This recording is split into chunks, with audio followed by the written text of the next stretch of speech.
سلام، جسبر تكونوا كامل بخير. غيبت عشويمي راني جيت جبتلكم جديدة كيكة المول العجيب بكريم دبلومات. تجي بزاف بنينة وخفيفة، ما كانش اللي مش راح تنجح لها. تبعوا معايا فقط خطوة بخطوة راح تنجح لكم بإذن الله. لهنا اول حاجه نوجدوا لا كريم باتيسيار تاعنا. لا كريم دبلومات هي مزيج بين لا كريم باتيسيار وكريم شونتي كامل نعرفوها. لهنا نوجدوا اول حاجه لا كريم باتيسيار، فيها كاس حليب يهز 250 مليلتر، معاه زوز مغارف معمرين تاع سكر. لهنا الحليب بارد، ونزيدوا معاه مغرف ونص نتاع نشا معمرين، ولا اذا ما عندكمش نشا تقدروا تعوضوه بالفارينة، يعطيكم نفس الريزولتا ما تخافوش. لهنا على حساب النشا تاعكم تاني ولا لافارين تاعكم، قادرين يكونوا ما يشربوش مليح الماء. كي تبدا تعقد لكم راح تشوفوها، اذا شفتوها جاريه ناقصه زيدوا لها فقط. من بعد نضيفوا لها لافاني ولا لا روم اللي حابينها انتم. نخلطوا كلش بارد في بارد ونحطوها على النار حتى تعقد لنا مع التحريك، يعني ما تغفلوش عليها سينو تلصق لكم في الحواف تاع الكسرونه تاعكم. من بعد ما تعقد لنا نحطوها في ريسيبيون ونغطيوها اون كونتاكت بابي فيلم ونحطوها في الفريجيدار. في اللوطون اللي تبدل لنا لاكريم نروح نوجدوا المسكوتشو تاعنا. فيها 3 حبات بيض بحراره الغرفه، كاس ناقص اصبع سكر، كاس ناقص اصبع حليب، نص كاس زيت، لافاني، زوز خميره تاع الجاتو، وزوز كيسان ونص نتاع الفارينه. لهنا الكاس اللي كيلت به هو نفسه اللي كيلت به الحليب اللي يهز 250 مليلتر. اول حاجه نديرو رشه تاع الملح للعظام تاعنا ونطلعوهم شوي. من بعد باه نبداو نضيفو لهم في السكر ولافاني. لافاني لهنا ايفيتي تحطوها مع اللول باسكو قادره تفسد لكم النظام تاعك، ما يوليو ما يطلعوش. واذا كانت بودر تقدروا تستعملوها من الاول عادي، يعني مش راح تفسد لك. من بعد نجيو نضيفو السكر تاعنا تدريجيا على دفعات، ما نحطوش ضربه واحده باهي سهل لنا الخدمه باه يطلعوا لنا العظام تاعنا مليح. مع التحريك المستمر، ولهنا كل ما تطلعوا العظام تاعك مع السكر مليح كل ما تعطيكم ريزولتا مليحه وكل ما تجيك من المسكوتشو تاعكم خفيفه. بالنسبه لكميه السكر هذه الحلاوه تاعها تجي معتدله، غير اذا حبيتوا حلاوه زايده تقدروا ديروا كاس معمر تاع السكر. لهنا الحلاوه اختياريه، مي كيما هيك راح تجي بيان برك. بعد لهنا ما طلعت لنا يطلعوا لنا شويه العظام مع السكر، نجيو نضيفوا الزيت تدريجيا كيف كيف، منحطوش على دفعه واحده، نقسموه على دفعتين ولا 3 مع التحريك المستمر.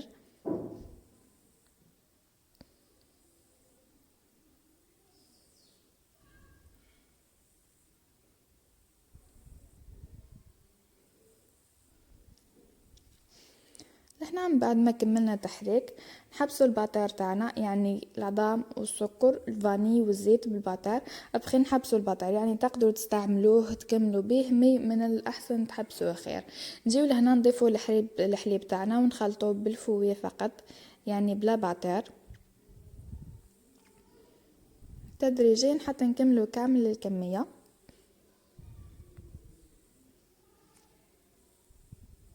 من بعد ما نكملوا الحليب تاعنا نجيو نحطوا الفارينه. لهنا كميه الفارينه قلت لكم زوز كيسان ونص، مي لهنا الفارينه تختلف، كاين الفارينه تاعها تشرب كاين اللي ما تشربش، قادره تحكم لك اقل من زوز كيسان ونص، قادره تفوت لك شوي اذا كانت الفارينه تاعك مش مليحه. يعني انايا لهنا حكمت لي زوز كيسان ونص. غير كما قلت لكم لكان الفرينه تاعكم تشرب حطوا زوز كيسان ابخي نص هذاك زيدوه بشوي باه ما تزربكمش وتشيح لكم. لهنا نجيو نغربلو الفرينه ونحطو معاها الخميره، نغربلوها مع الفرينه باه تخلط لنا مليح.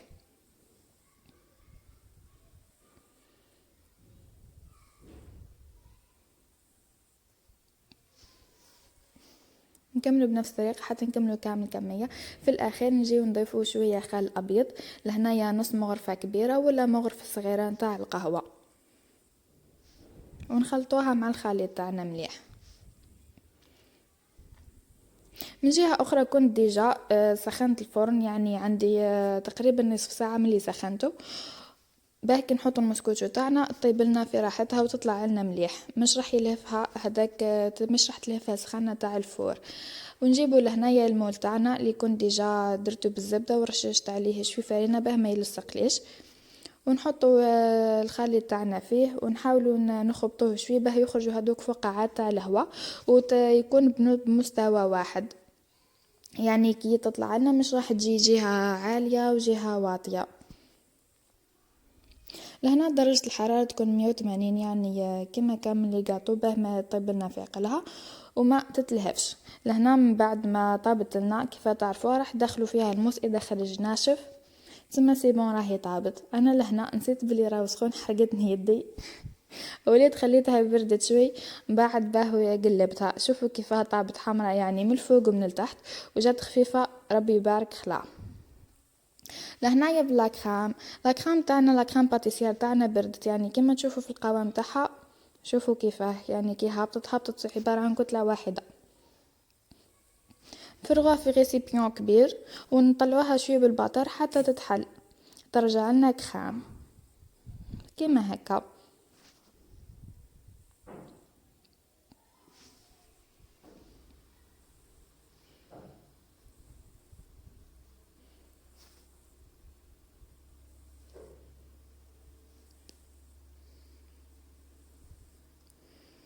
من جهه خلاف نروح نطلعوا لا كريم شونتيي تاعنا. انا لهنا ما درتش كميه كبيره، سي بور سا لا كريم شونتيي درت هذا الكاس اللي يهز 150 ملل، درت كاس غير ربع تاع لا كريم شونتيي مع نص كاس تاع الماء، يكون بارد ولا معتدل، يعني مش سخون مي يكون يا بارد حطيتوه في الكونجيلاتور ولا في الفريجيدار من تحت. نخل نطلعوها مليح من بعد ما تطلع لنا لا كريم شونتيي تاعنا. ولازم تكون نوعيه مليحه باه تجيكم لا كريم حاكمه راحه، يعني هذه بطبيعه الحال كامل تعرفوها.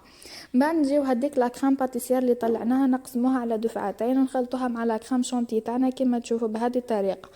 نطلعوا لا كريم شونتيي ونحطوا عليها لا كريم باتيسير اللي طلعناها ونكملوا نطلعوا بيان بالباتار حتى نتحصلوا على كريم تكون حاكمه روحها وخفيفه وتكون بزاف بنينه. يعني شوفوا كيف حاكمه روحها، ما كنت بوشيوها تجي علامة يعني تخدموا بها اللي تغطولات مش راح تسيح لكم. كما حبيتوا تبوشيوها بأي دوي راح تجي تعطيكم الشكل اللي حبيتوه، وفي الخفة يعني كما راكم تشوفوا غير ما حطيت سباتول تدخل فيها ليه.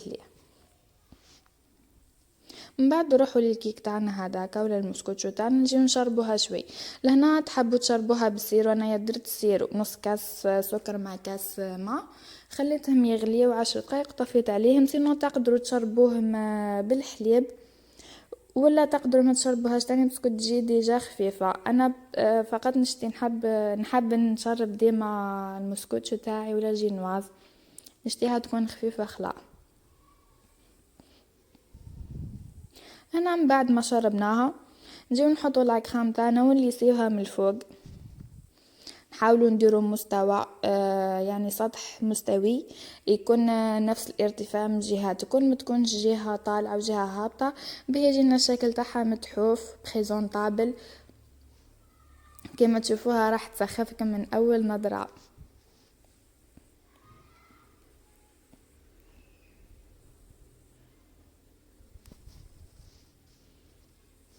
في الليساج مش راح تعذبكم هذا لا كريم دبلومات هذه، باسكو ساهله خفيفه تجي ليس وحدها، يعني جست ليسيوها شويه برك راح تعدل روحها وحدها.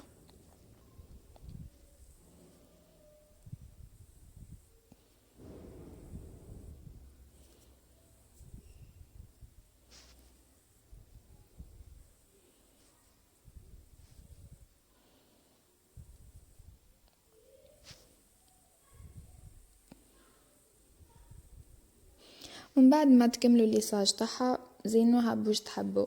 انا يا زينتها بشويه شينا وفراز شويه فايدوغ وهذوك الكراكب تاع الحلوى صغار، العقاش تاع الحلوى، وكل وحده مقدورها وكل وحده والقو تاعها كيفاه تحب تزينها. تزيين اذواق في الاخير. جيسبر تكون لا غوسيت تاع اليوم عجبتكم، ما تنسونيش بابوني ولايك وبارطاجيوها مع لي زامي تاعكم. جيسبر تكون فادتكم لا غوسيت تاع اليوم. تهلاو في رواحكم، نتلاقاو في فيديو خلاف ان شاء الله، الى اللقاء.